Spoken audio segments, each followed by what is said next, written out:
Hello, everyone. Happy Monday and welcome back to my backyard.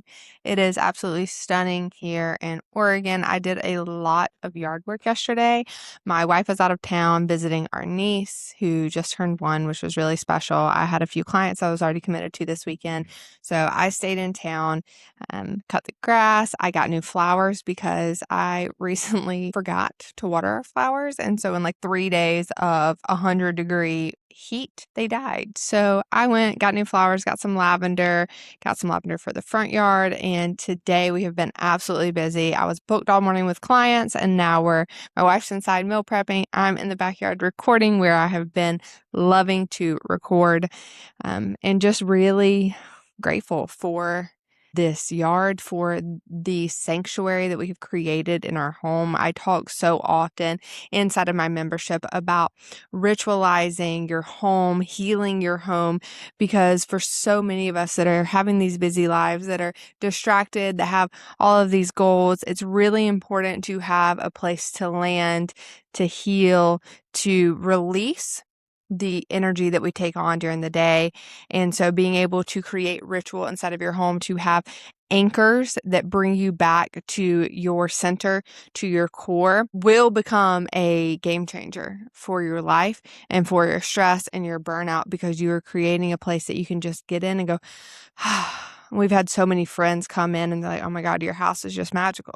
It's like there was a lot of intention that went through each room, the pieces of art that we put into our home, the candles, the smells. Everything is intended to allow you to arrive. Everything is connected with intention. Purpose is not just to fill a space. And when we find things that aren't really resonating with us, we're like, okay, let's remove this. I want to be able to arrive in my home and exhale, to connect to source, spirit, because there's so many things that are going around that will distract us. And so this weekend, as I was planting the new flowers, as I was pulling weeds in our flower bed and cutting the grass, it just really brought me back to how grateful I am for this beautiful place. I'm staring at my banana tree right now, and it's actually producing bananas, which is wild. This is the first year it's done that.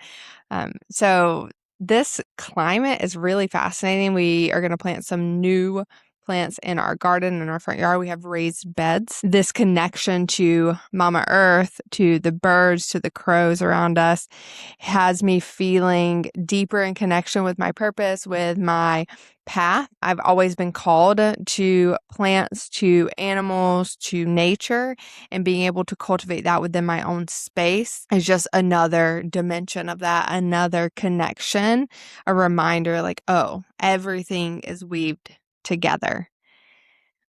And so this week we are going to work with the thread archetype. We pulled from the Wild Unknown Archetypes by Kim Krans, which if you've been following along, we dive in every Monday into the archetype of the week. How do we work with these archetypes to go beyond our stories, to go beyond the capitalistic burnout, white supremacy nature of success, of achievement, and anchor back into our soul contract, our soul purpose, and create magic, live a life that we absolutely love. And so this week we pulled the thread archetype. If you're watching on YouTube, here is the beautiful picture. And this is all about the through line, trusting the synchronicities. We pulled a card a few weeks ago where we talked about going beyond fear, learning to trust the signs and synchronicities. And this is just reiterating that. But what I want to talk about today is what it means to trust the signs and synchronicities, why that's hard for us, and how to understand your soul code. There's a bunch of crows that just flew by as I said that. My wife built me a crow perch where I'm feeding them and getting they call it a murder together.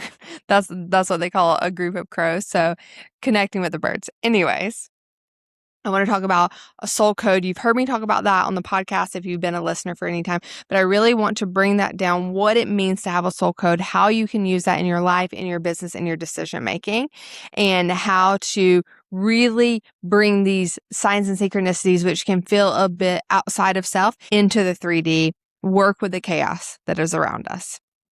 So when we talk about the thread, what that is representing is the interconnectedness between all things, this oneness. Everything is connected. One thing is not random. There is no oh, it was just a random thing that happened, right? And you may be thinking, well, Emily, there's been things that I'm like, there's been no reason for that. Why did that bad thing have to happen? Why did that circumstance take place? And it's like, there's no point in that.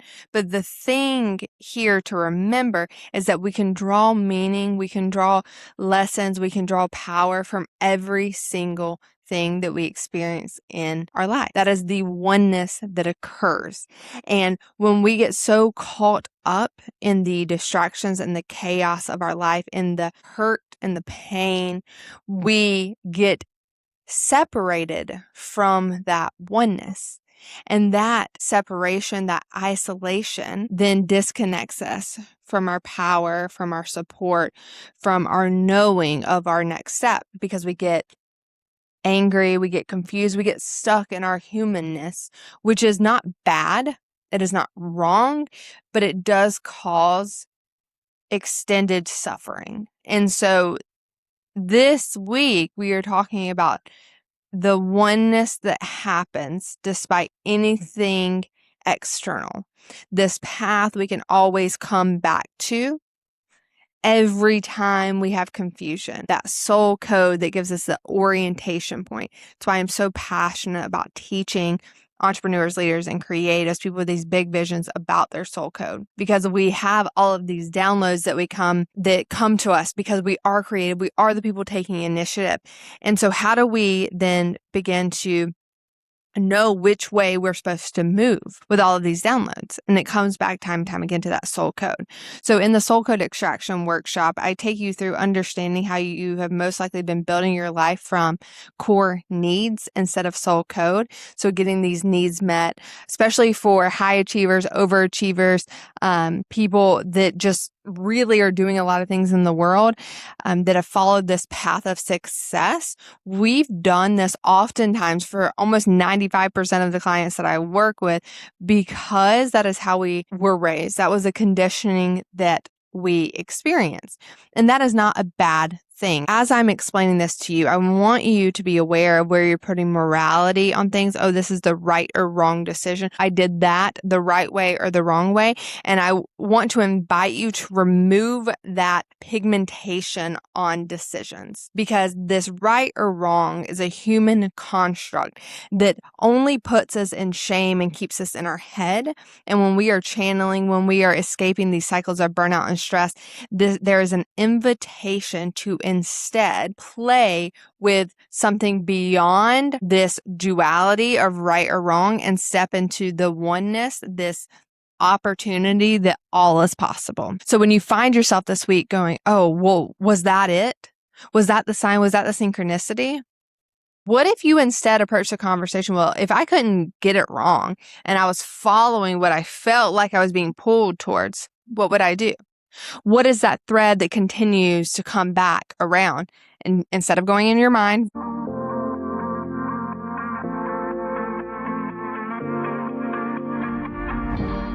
if you've been listening to this podcast and thinking, this is exactly how I want to run my business, that is your sign to go deeper.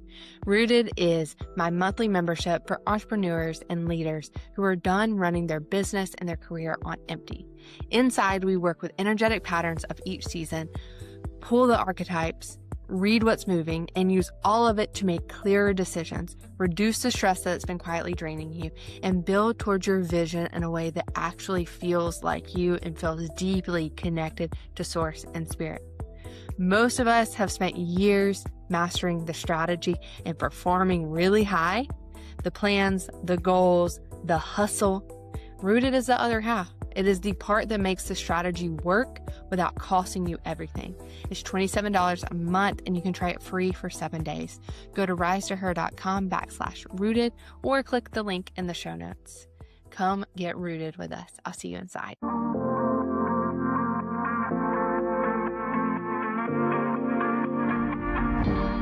We talked about last week about being delusional, burning the to-do list and getting delusional because you have been so good at following the to-do list. You've been so amazing at doing what is right. And it's gotten you to this point, and now you're asking for more. So in order to do that, you must break the construct that you're existing in. You must follow a thread that has called you back time and time again to that purpose, that ease, that divinity that you've been searching for. Like, oh, this is the life that I want to live. Everything is connected. Remove the right or wrong. So what is your soul code and how do you use that? Is it human design? Is it astrology? Is it tarot? All of those things are beautiful channeled tools that absolutely have a place in your life if you have resonance with them. I definitely have resonance with human design and astrology. I love it. I love using that to help me hone my energy in a way that takes me further towards the goals and desires that I have. But your soul code is this orientation point to then be able to filter your decisions and remove the ones that are so entirely outside of resonance. And so when you go into the soul code workshop, we talk about, how you're making your decisions based on core needs, which everyone has core needs. That's a thing that a lot of folks, when they're doing this values work, when they're deciding these next steps, what do I value? We all value freedom. You can't talk to one person that doesn't value freedom. We all value love and connection. Those are human needs. And so when you are trying to get into your spiritual purpose, the contracts that your soul came here to learn, but you're basing it through the lens of something that every single human needs, you're going to get distracted. You're not going to be able to be on that path of least resistance. And so soul code is that through line, that thread that has been ever present in your life. From the time you were itty bitty before the conditioning came, the things that lit you up, the things that drew you away from, I just need to be good. I just need to follow the rules. And if you're like, well, how in the world do I figure out, how do I remember that? I don't remember my childhood. Well, there's prompts, there's things in that workshop that will teach you how to do that. But more than anything, they didn't disappear. They're still there. They didn't go away, even if you've had trauma, even if you've had distractions when you've been a people pleaser, they're still popping up. Because one thing that spirit nature does is there is this homeostasis that is always trying to occur. This is a simple scientific principle. But then there's other philosophies like the Vedic philosophies, which I totally subscribe to, about everything is in creation, maintenance, or destruction. And this soul code is going to continue to be ever present even in creation, maintenance, and destruction, because when we are destroying something, we are then still trying to get back to the maintenance phase. When we are creating something, we are trying to speed up, we are trying to reorient to the maintenance phase. And so the soul code is the thread that will always tie you back to your next step. So when do you use the soul code? Once you figure out what your soul code is, and for me, some examples for that is environmentalism. For me, that shows up in how I buy my food, the stocks that I invest in, the jobs that I take, the way that I spend money on goods. So like really ethical brands. When I do eat meat, it's going to be from local farms. There's a certain certified humane level that needs to happen. Everything that I think about goes through this lens of environmentalism and making sure that I'm being very conscious of those decisions. When I get outside of that, when I just buy something because I want to feel good, I want to have those dopamine rushes, I see myself getting outside of that orientation point of environmentalism. And I know I'm going into these needs of wanting to feel worthy, wanting to feel desired, wanting to feel cool enough, right? And so as long as I stay within that orientation point of environmentalism as one of my points, I know I'm staying in alignment with my code and not going into the chaos and the destruction and the confusion that the external world will pull me into. So environmentalism is one of my codes. Another one of my codes is connection. For me, that is how I spend my time, how I spend my money, all of those things again, but specifically connecting with other people and community around me. For me, for my local community, it is how do I connect with the people around me? How do I show up in my community in a way that makes sustainable progress in the people around me? So if I'm spending time, spending money, investing in my local economy, those things are keeping me in track with my soul code. So those are just 2 of my orientation points. I have about 4 to 6 that I use on the daily. And it's not like, oh, was this in my soul code? It becomes something that's ingrained in you. And then it leads you into how you make decisions, make money, spend money, how you grow your business. It's really, really important to have these down. This is one of the core things that I'm seeing entrepreneurs, leaders, and creatives miss out on because they're getting stuck in the human design, the tarot, the astrology without understanding what their soul is calling them towards as that orientation point so that they can then be able to use those channeled systems to make decisions, to use their energy in a way. But if you don't know, I use this analogy all the time. If you don't know the hike that you're going on, how do you know where to start? So this is the way to channel that. And so coming back to the thread, one of the biggest things you need to understand here is that you can trust it. The thread, the signs, the synchronicities, when you start to go back into, oh, but is that logical? Is that really what I need? If it is being present, your invitation, your medicine is to follow it, to decide now that you are going to continue to play with the support that is being present with you, because spirit does talk through people, through opportunities, through signs, through synchronicities. That could be music, that could be movies, anything like that is a way to trigger that human brain to go, oh, okay, was that it? And if you need extra support, just ask. Connect when you go into meditation, when you go into your connection with your guides, with spirit, with nature. Ask for a sign that cannot be denied. An example of this is I was really in this phase of prepping for my retreat that we're having in Mexico, which is my Queer Joy retreat. If you've been around here long enough, you know that joy is one of the tenets of everything that I do. Joy is a rebellion against the burnout and the stress that is perpetuated to us. And so I host retreats. You can go to journeytojoyretreats.com if you're interested in that. Get on the list for any upcoming retreats or just to be notified when new ones are coming. But right now, this year, we are going to Mexico, a private resort, and it's specifically for the queer community.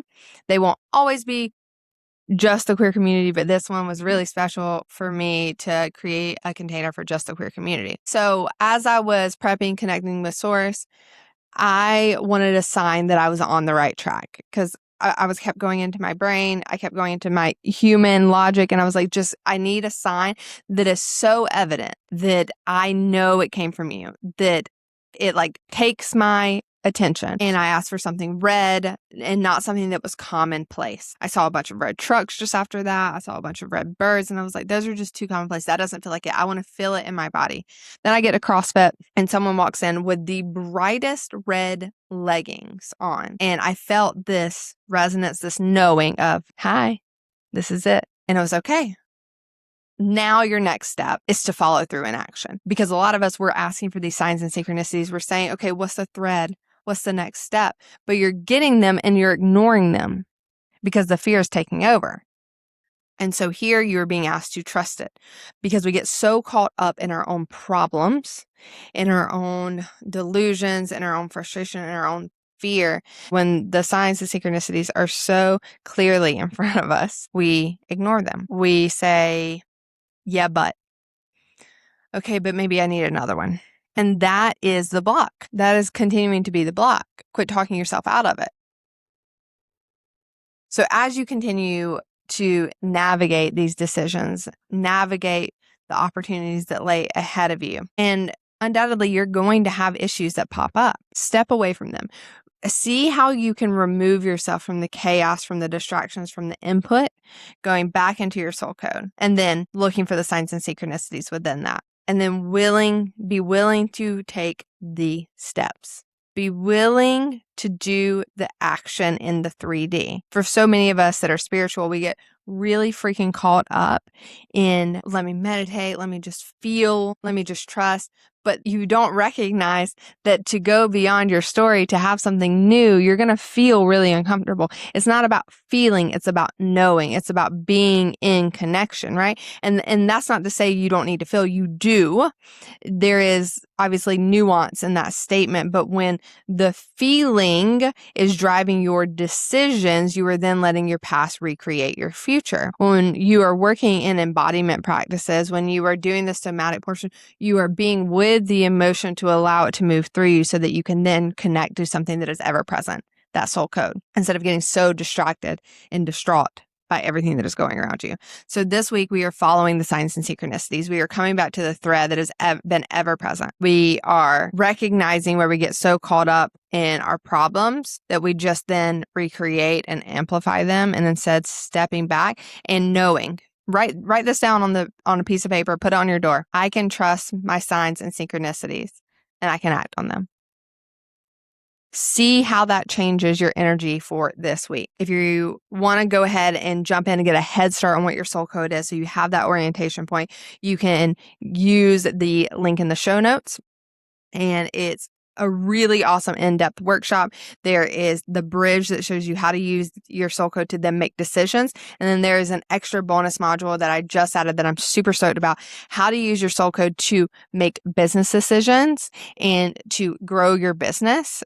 If you're an entrepreneur and creative, someone that has a vision for the world, that is like a no-brainer. We've had clients that do this, and one of my private clients did the workshop, and he texted me, he was like, the soul code, holy wow. It's like, and now I understand. Now I see. Because when we perpetuate this need for love, desire, worthiness, we get distracted. We stay so in our human form that we disconnect from the power, the things around us.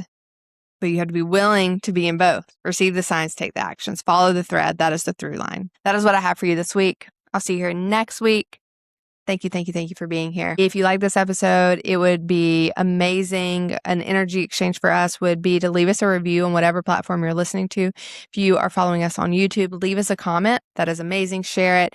If you're on Instagram, share this episode and tag us at Rise to Her. Share what you learned, what came through for you. I will see it. I'll DM you back. I would love to be in community with you. And last thing, if you're in Portland, Oregon, or the greater Portland area, I'm hosting a live workshop this Friday called Witches and Wine. And we are going to dive into the Green Witch. We are going to explore the historical context of the Green Witch, why we've been disconnected from the power of the Green Witch way. And how to then reinvite that magic back into your life. There are, I think, 6 tickets left as of this recording. And when we're sold out, we're sold out.